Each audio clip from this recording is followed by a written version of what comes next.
श्रीमद कुंज विहारणे नमः। श्री स्वामी हरिदास विजितेत्राम। श्री करमेती जी शेखावत राजा के पुरोहित श्री परशुराम जी की पुत्री थी। इनका निवास स्थान खंडेला राजस्थान था।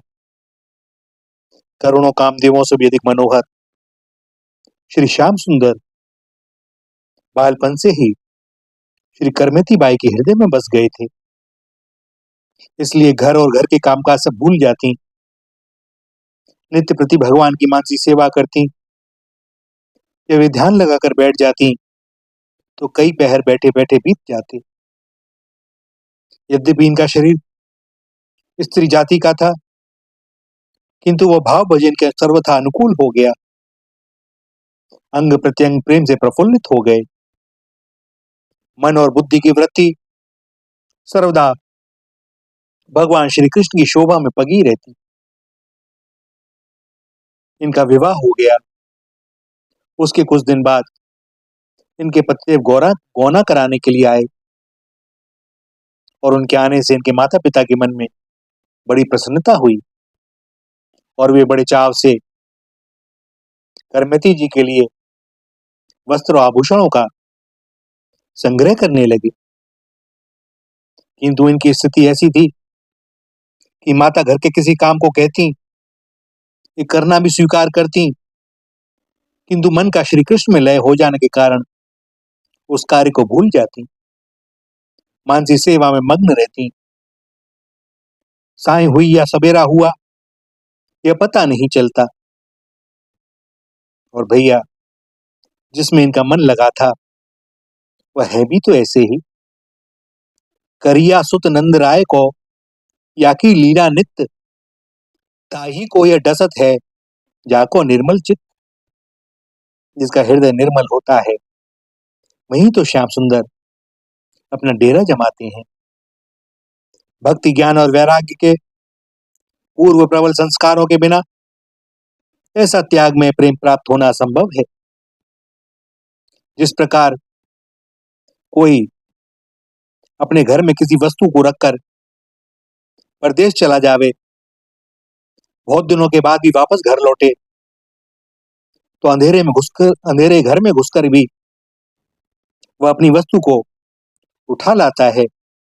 इसी प्रकार पूर्व जन्म के भजन के प्रभाव से दूसरे जन्म में स्वाभाविक प्रेम होता है। जिस प्रकार श्री भरत जी को मृग शरीर में भी पूर्व जन्म का विवेक यथावत बना रहा और अंत समय में हरे नमः कहकर मृग शरीर छोड़ा। इसी प्रकार पूर्व संस्कारवश श्री करमेती बाई जी को भी बाल्यकाल में ही भगवान श्री कृष्ण में अनुराग हो गया। पिता विद्वान राजपुरोहित थे, अतः घर में भी अनुकूल वातावरण था। घर के एकांत स्थल में भगवान श्री कृष्ण का ध्यान करती हुई हा नाथ कहकर पुकारा करती। प्रेमावेश में कभी रोती, कभी गाती, कभी हंसती और कभी उच्च स्वर से नाम संकीर्तन करने लगती। स्त्री देह के भीतर बाहर सर्वत्र भय है, अतः स्त्री शरीर वैराग्य के घर परिवार त्याग कर वन में रहने के लिए अनुकूल नहीं है। किंतु श्री करमेती जी को भगवत कृपा से वह भी अनुकूल हो गया, क्योंकि घर में रहकर सभी को संतुष्ट रखना और भगवत भजन करना ये दोनों कार्य एक साथ संभव नहीं। इन्होंने अपनी मति गति को भगवान श्री कृष्ण की शोभा में इस प्रकार घोल दिया था कि वो वहां से हटाने पर भी नहीं हटती थी। सर्वदा भगवान की छवि इनके नेत्रों के सामने रहती, अतः प्रसन्नता के वेग से इनका शरीर पुलकायमान रहता। अपने गौने की चर्चा सुनकर श्री करमेती जी बड़े सोच विचार में पड़ गए कि अब हमको क्या करना चाहिए। हड्डी और चमड़े से बना यह मानव शरीर प्रेम करने के योग्य नहीं है, अतः इसको त्याग देना चाहिए। पुनः करमेती जी अपने मन को समझाती हुई कहती कि अरे मन, अब तू मत सो, जाग जा। जागने से ही तेरे भीतर का मैल धुलेगा। श्री श्याम सुंदर की प्रीति ही सच्ची और सुख देने वाली है। संसार में प्रीति मिथ्या और दुख देने वाली है। यदि ब्रजेंद्र नंदन श्री कृष्ण को प्राप्त करने की चाह है तो लोक लज्जा की क्या आवश्यकता। अब यदि मैं धन धाम में मोह करती हूं तो बड़ा अकाल होगा, अर्थात सारे काम बिगड़ जाएंगे। श्री करमेती जी ने जान लिया कि कल प्रातःकाल गौना अर्थात विदा होना तय है। इन्होंने अपने मन में पतिदेव के साथ न जाने का निश्चय किया, क्योंकि ये पूर्ण रूप से कृष्णानुराग के रंग में रंगी हुई थी। इनके साथ वही एक श्याम सुंदर श्री कृष्ण ही थे और कोई न था। श्री करमेती जी की बुद्धि भक्ति रस से सरस हो गई थी, अतः वे घर त्याग कर निकल पड़ी, क्योंकि करमेती जी को यह भी मालूम पड़ गया था कि इनके ससुराल वाले भक्त भगवान को नहीं मानते, वे वैष्णव संतों के विरोधी हैं। सो वहां प्यारे श्याम सुंदर की सेवा का अवसर ही नहीं मिलेगा। मन और तन दोनों को बलात् विषयों में ही लगाना पड़ेगा। यह सोचकर वे अधीर हो उठी, भगवान का स्मरण कर रोने लगी, प्रार्थना करने लगी, हे नाथ, इस विपत्ति से आप ही बचाइए। अपनी दासी को विषय और विषयी लोगों की दासी तो न बनाओ। किसी प्रकार अपने ब्रजधाम में पहुंचा दो। और अकस्मात इनके मन में स्फुरना हुई और इन्होंने निश्चय किया कि मुझे तो बस सब कुछ त्याग कर चल देना है, आगे रक्षा करना का काम उन्हीं का है जिनकी मैं हो चुकी हूं। इस प्रकार श्री करमेती जी सबके सो जाने पर आधी रात को घर से निकली। इनके हृदय में श्री कृष्ण की मधुर मूर्ति बस गई थी, तन मन में स्नेह भरा था, शरीर की सुध भूल गई थी। ब्रह्ममुहूर्त मुहूर्त में करमेती जी का मधुर पद कीर्तन नित्य की भांति जब माता को सुनाई न दिया तो जाकर कक्ष में देखा। करमेती को पलंग पर भी ना देखकर टोला मोहल्ले में माता ने खोज की। समाचार सुनकर पिताजी समझ गए कि वह भगवत अनुराग विराग के आवेश में ही कहीं गई है, किंतु लोग तो समाज के कलंक ही लगावेंगे। अतः उन्होंने अपने यजमान राजा से जाकर कहा कि आप मेरी सहायता करें करमेती को खोजने में। और उन्होंने तुरंत ही सेना सिपाही घुड़सवार और पैदल बहुत बड़ी संख्या में चारों ओर दौड़ाए। घोड़े की टापों का शब्द सुनकर करमेती जी को छिपने का विचार हुआ, परंतु वहां तो मार्ग में ना कोई पहाड़ है, ना कोई कंदरा, ना झाड़ी, ना जंगल, लंबा चौड़ा रेगिस्तान का खुला मैदान। एक मुर्दा ऊंट की दुर्गंध पाकर बेधड़क ये उसी के पास गई। सियार गिद्ध ने उसका पेट फाड़कर मांस खा लिया था। ऊंट का पेट एक खो की तरह बन गया था और यह उसी में जाकर छिप गई। बहुत तेज दुर्गंध थी, किंतु करमेती जी को वह दुर्गंध प्रतीत न होकर सुगंध सी लगी, क्योंकि वह विषयों से बचाने वाली थी। प्रेमोन्मत्ता भक्ता बालिका के लिए भगवत कृपा से वह दुर्गंध महान सुगंध बन गई। जिनकी कृपा से अग्नि शीतल हो जाती है, विषमृत बन जाता है, उनकी कृपा से दुर्गंध का सुगंध बन जाना कौन सी बड़ी बात है। काले नाग से डसे गए को कड़वी नीम भी मीठी लगने लगती है। और इधर तो कृष्ण सर्प ने करमेती को सूंघ लिया है, अतः संसारियों को प्रिय लगने वाले विषय इन्हें कड़वे लगे और दुर्गंध सुगंध के समान प्रतीत होती है। श्री करमेती जी को ऊंट के कंकाल में रहते हुए 3 दिन व्यतीत हो गए। इनके मन में जरा भी शंका ना हुई, भैया प्रीत की रीत मां की ही होती है, इसका वर्णन कौन कर सकता है। 3 दिन के बाद चौथे दिन ऊंट के कंकाल से निकलकर चली तो इन्हें कुछ तीर्थ यात्रियों का साथ मिल गया। यह धार्मिक तीर्थ यात्रियों का समूह था। इनके साथ ये सोरों शुकर क्षेत्र गंगा तट पर आई। ऊंट के खोल में जो गीध आदि से सेवित था उसमें रही थी, अतः मन में ग्लानि भी थी। और फिर यही उचित प्रतीत हुआ कि प्रथम गंगा स्नान से पवित्र होकर तब जाकर श्रीधाम वृंदावन में प्रवेश करूं। और स्नान के बाद दान की विधि है, अतः आभूषणों का दान करके श्री गंगा जी से और ब्राह्मणों से श्री करमेती जी ने श्री कृष्ण प्रेम और श्री वृंदावन का शुभाशीर्वाद प्राप्त किया। सोने में कली का वास और उससे अनेक संकटों की आशंका रहती है, अतः स्वर्णाभूषणों को त्याग कर निडर हो गई।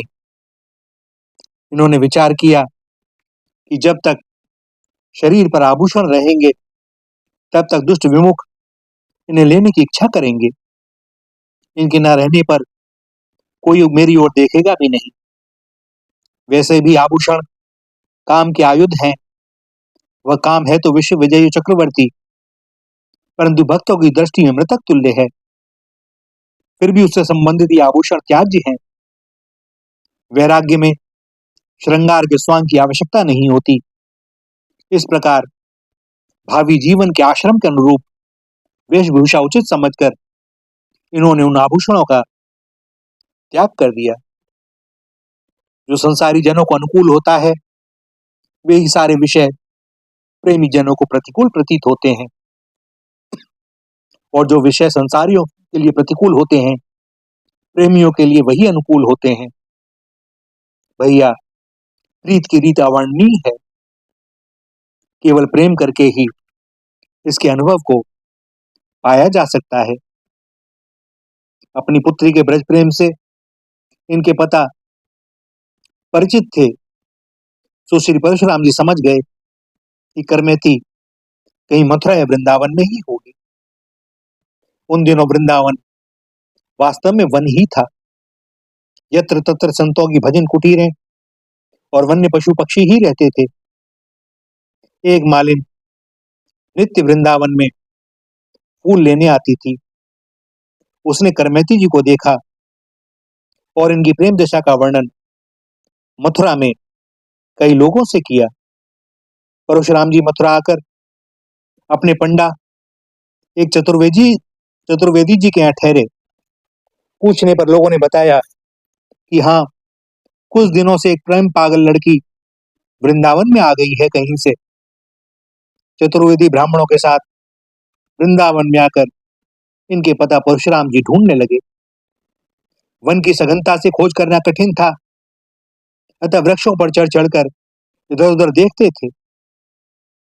एक दिन एक वट वृक्ष पर चढ़कर देखा तो दूर एक तपस्विनी दिखाई दी।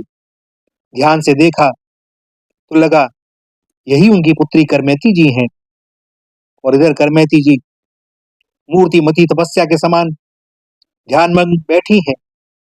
सर्प, बिच्छू, बाघ, भेड़िया, हिरण, मयूर आदि पशु पक्षी इनके चारों ओर बैठे मानो पहरा दे रहे हों।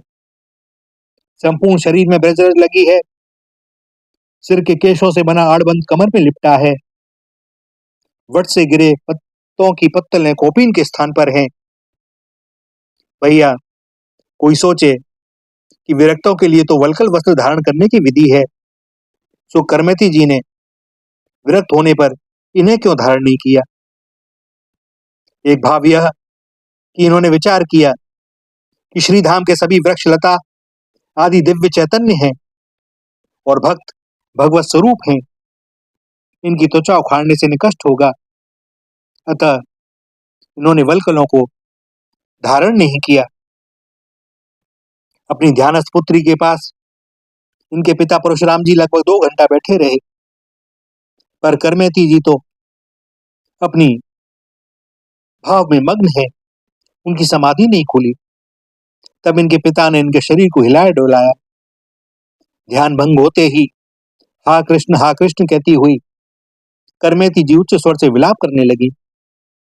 इनके अश्रुओं के प्रबल प्रवाह से भूमि भीगने लगी।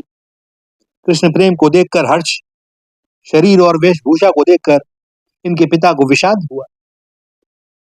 इन्होंने अपने को परम धन्य भी माना, किंतु अपनी ओर ध्यान न देकर इनके पिता करमेती जी के चरण पकड़कर रोने लगे। तब करमेती जी ने अपने पिता को देखा। इनके पिता ने कहा, मैं राजा का पुरोहित हूं, किंतु ठीक गौने के अवसर पर तुम्हारे घर से भागने से मेरी नाक कट गई, मेरी सारी प्रतिष्ठा धूल में मिल गई। तुम इस घोर निर्जन वन के कष्टों को सहन करने योग्य नहीं हो। मैंने यहाँ अनेकों हिंसक जंतु देखे हैं, मेरे आने से सब इधर उधर चले गए, किंतु इनके द्वारा शरीर की हानि होने पर भजन में भी तो हानि हो जाएगी, भजन कैसे होगा। श्री करमेती जी ने अपने पिता से कहा, आपने जो यह कहा कि मेरी नाक कट गई, अरे पिताजी, नाक तो तब कटे जब हो, जब है ही नहीं तो कटेगी क्या। नाक अर्थात प्रतिष्ठा, यह तो केवल भगवत भक्ति है। भक्तिहीन की कौन सी प्रतिष्ठा होती है, और जो भक्तिहीन है उसकी नाक कहां से आई। आप भी तो अपने मन में विचार करिए। 50 वर्षों से आप विषयों में आसक्त हैं, राजा के पुरोहित हैं, फिर भी आपको उनसे वैराग्य नहीं हुआ। चबे हुए को ही आप बार बार भोग रहे हैं। मैंने सब भोगों को देखते हुए भी उनको नहीं देखा, अर्थात भोगते हुए भी नहीं भोगा। मैंने तो केवल एक श्याम सुंदर को देखा है, अतः अब संसार की ओर मेरी दृष्टि नहीं जा सकती। आप भी सारे कार्यों को छोड़कर भगवान की सेवा में अपने तन मन और धन को लगा दीजिए। पिताजी, यही करने योग्य है। यह शरीर हड्डी और रुधिर का पिंड है, इसे आप मैं मानना छोड़ दें और अपने स्त्री पुत्रों को भी अपना कभी न माने। रात दिन इस संसार को क्षणभंगुर देखें। संसार की किसी भी वस्तु को स्थायी समझकर उसमें प्रेम ना करें। बस एकमात्र वैराग्य रस के रसिक होकर भगवान की भक्ति में लगे रहें। भगवत भजन ही सबसे बड़ा धर्म है, निरंतर उसी का आश्रय लेना चाहिए। अन्य सब प्रकार के लौकिक धर्मों से मुख को मोड़ लेना चाहिए। सदा साधु जनों की सेवा करें, भोगों की लालसा को त्याग दें तथा दूसरों के गुण दोषों का विचार करना छोड़कर एकमात्र भगवत सेवा और कथा के रस का पान करें। इनके पिता परशुराम जी स्वयं विद्वान थे, सब कुछ जानते थे, पर मोह का पर्दा दूर नहीं हुआ था। किंतु आज भगवत कृपा से श्री करमेती जी के सिद्ध वाक्यों से वह दूर हो गया। इनके पिता ने उपदेश को स्वीकार किया और बोले, अब मैं भी यहीं श्री वृंदावन में रहकर भजन करूंगा। करमेती जी के समझाने पर भी वे घर जाने को राजी ना हुए। तब श्री यमुना जी के कगार से प्राप्त श्री कृष्ण के श्री विग्रह को करमेती जी ने अपने पिता को दिया और कहा कि आप माता जी के साथ इनकी सेवा करना और श्री वृंदावन का ध्यान करना। इस प्रकार ज्ञान भक्ति और वैराग्य रस में डूबे निरंतर पुत्री का और श्री बिहारी जी का ध्यान करते हुए श्री परशुराम जी श्री वृंदावन से घर की ओर चले। वह भगवान का श्री विग्रह श्री बिहारी जी अब तक खंडेला में ही विराज रहे हैं। श्री परशुराम जी रात को घर में आए। बड़े चाव के साथ उन्होंने घर में भगवत सेवा को पधराया और मन लगाकर सेवा करने लगे। अब उन्हें भगवत कैंकर ही अच्छा लगता था, कहीं आना जाना या लोगों से मिलना जुलना अच्छा नहीं लगता था। अतः अब वे किसी से मिलते जुलते नहीं थे। कुछ दिनों के बाद राजा को अपने पुरोहित श्री परशुराम जी की याद आई। तब उसने लोगों से पूछा, पंडित जी आजकल कहाँ हैं। यह सुनकर किसी ने राजा को बतलाया कि अब वे अपने घर में ही भगवत सेवा और सत्संग में मग्न रहते हैं। ऐसा सुनकर राजा को श्री परशुराम जी के प्रति अत्यंत अनुराग हुआ। तब उसने एक सेवक को भेजकर अपने पुरोहित जी का समाचार मंगवाया और सेवक के आने पर श्री परशुराम जी ने कहा कि भैया, पहले मैं राजा के आश्रित था, उसे आशीर्वाद देता था, अब भगवत आश्रित हूं, विश्व का कल्याण चाहता हूं, सभी को आशीर्वाद देता हूं। अब मैं वहां जाकर क्या करूंगा? मैं यहीं से उन्हें आशीर्वाद देता हूं कि वे कुछ सकुशल रहें और भगवान की सेवा में लगे, किंतु अब मैं दरबार में न जा सकूंगा। इनकी यह बात सुनकर राजा के हृदय में आया कि भाई, उनकी सेवा की रीति देखी जाए और उनके अद्भुत प्रेम को भी। राजा स्वयं परशुराम जी के पास आए और सर्वप्रथम करमेती जी का समाचार पूछा। श्री परशुराम जी ने रोते रोते उन्हें सारी बातें कही कि वह तो श्री श्याम सुंदर के रंग में रंग गई है। राजा के नेत्रों से आंसू गिरने लगे। उन्होंने कहा, मुझे श्री वृंदावन जाकर उनके दर्शन करने की आज्ञा दें। श्री परशुराम जी ने मना किया। तब राजा ने पुनः कहा, आप मुझे जाने दें, मैं जाकर समझा बुझाकर उन्हें यहाँ ले आऊंगा। मेरा बड़ा सौभाग्य होगा कि वे यहाँ निवास करें। यदि ऐसा ना हुआ तो मैं उनके दर्शन करके आ जाऊंगा, क्योंकि मेरे मन में उनके दर्शन की बड़ी भारी इच्छा हो रही है। ऐसा कहकर राजा श्री वृंदावन में आए और यहाँ आकर देखा कि श्री करमेती जी श्री यमुना जी के तट पर खड़ी हैं। उनके नेत्रों से आंसुओं की धारा बह रही है। उनका रूप दिव्य हो गया है, प्रेम की उमंग में डूब रही है। ऐसी स्थिति देखकर राजा उनसे कहे तो क्या कहे। राजा ने हाथ जोड़कर उनसे प्रार्थना की, आप मुझे कुछ सेवा करने की आज्ञा प्रदान करें। श्री करमेती जी ने कहा, राजन, तुम्हारी किसी भी प्रकार की सेवा की आवश्यकता नहीं है।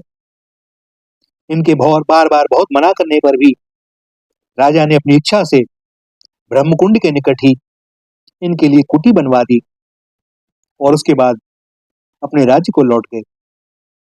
श्री करमेती जी के दिव्य भगवत प्रेम को स्मरण कर राजा भी प्रेम रंग में रंग गए और भगवत भजन करने लगे। भैया, भगवान का प्रेम और ये वृंदावनी प्रेम रस, दास सबसे हाथ जोड़कर कहता है, भैया ये छूत का रोग है। कोई इसका बड़ा रोगी हो, उसके पास मत जाना, दूर रहना उससे। अगर ये रोग लग गया ना, कहीं के नहीं रहोगे, कहीं के नहीं रहोगे, बस एक के हो जाओगे, किसी के ना हो सकोगे।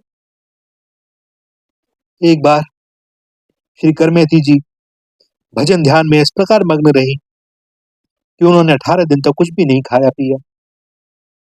इनके शरीर को अत्यंत शिथिल देखकर स्वयं श्याम सुंदर एक संत का रूप धारण करके आए और बोले, पाई भाई, लो यह प्रसाद पा लो।